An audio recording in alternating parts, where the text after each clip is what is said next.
So welcome again, Gemini. I'm Dadhichi, and I've got your horoscope here for the month of October. It's the first today. I'm a little bit late, I'm sorry. The full moon tends to affect even astrologers. But look, you've got the sun moving into this strong triangular position to Jupiter, which is sitting in your sun sign now. So this next week, you should, or most of you born under Gemini, should be feeling a strong sense of luck, resurgence of creativity, notwithstanding the fact that Saturn has been there in this fifth zone. But what I've been saying to the other star signs, Gemini, is that Saturn is about to move out of this sign very, very shortly.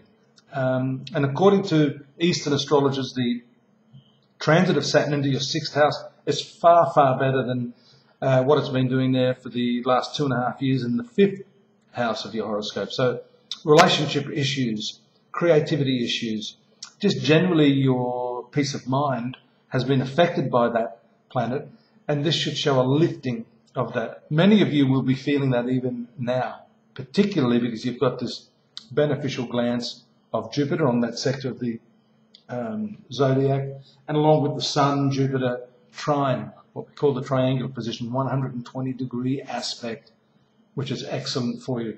You've had this full moon in the 11th house of friendships, very not too near the planet Uranus. We've talked about Uranus moving through your zone of friendships for some time now. So there's been a lot of topsy-turvy qualities to your friendships. Maybe some of your friends are acting a little erratic. The full moon shows the emotional content of these relationships through the month of October, leading up to the new moon, which I'll give you the date there, in this fifth house of romance and love affairs, heralding the beginning of some new relationships at that time. We need to look at the moon conjoining the sun. What have we got here? Moon conjoined sun. Have a look here. Please excuse me for a moment while I do the technical stuff. Should be in the 7th. Moon conjoined sun. I want to say around the 15th, but here, I don't know, my software here has been playing out. Normally say around the middle of the month, because I can't give you an exact fix there. Around the 15th to the 18th, you'll start to feel some of this new upswing, a further positive benefit for you in terms of your relationships. And you've got Mercury and also the Sun there. Mercury will move out of this sector in about 8 days. So this whole first week of the month is very, very important. Should be full of emotion, full of energy. You've still got that very, very otherworldly psychic planet Neptune sitting at your midheaven now, or the top of the chart, doing really nice things with Mercury as well. So you're getting a dose of really good creative inspiration, creative communication from that. So if you're dealing with any problems, your creativity is going to help overcome that during this period. One thing, we've got Mars there, just hovering in your 6th house of work. I might have mentioned to you problems you may be having with co-workers. That will shift because that's going to move to your marital zone, the zone of your most important relationships. And we see here that that's still in the right angle to Venus, still in the right angle to Neptune. So this is a very key planet for you. It's not exactly the friendliest planet, and it shows that those workplace the workplace problems you're going through now will be transposed to relationships very shortly.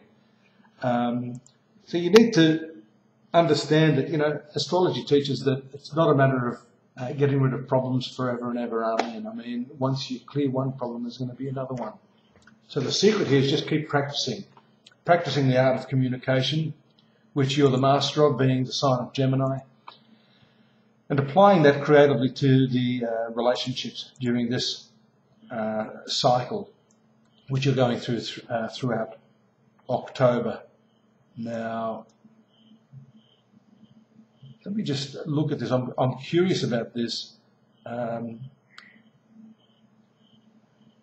Mars moving into this new sign takes place around the 26th of October. And just on the day after that, you have the right angle from the Moon to Neptune. So there could be some confusion that you have to go through. Your ideals may be starting to seem a lot different to your partner. And of course, if you're in business, this you can apply this, transpose this as well to your business relationships, not just your personal relationships. So that's also another little cluster of aspects that I see there around the 28th, 29th. Moon in conjunction with Pluto is very, very intense for you. That takes place in your 8th house of sexuality, and it's also got to do with money. So the last part of the month may have something to do with resolving some conflicts with money. Again, if we're getting back to that question of business partnerships, it may relate to sort of coming to some understanding on that. This month, by the way, your ruling planet Mercury is in retrogression from the 5th of October till the 26th. So this is for the signs of Gemini and Virgo very, very critical. So anything you do may need to be rethought out, planned much, much better, certainly.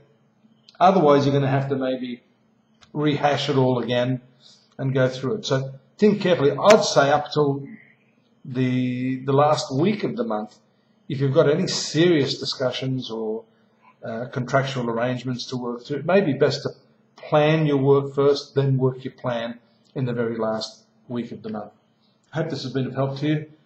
Please join me at the website, astrology.com.au.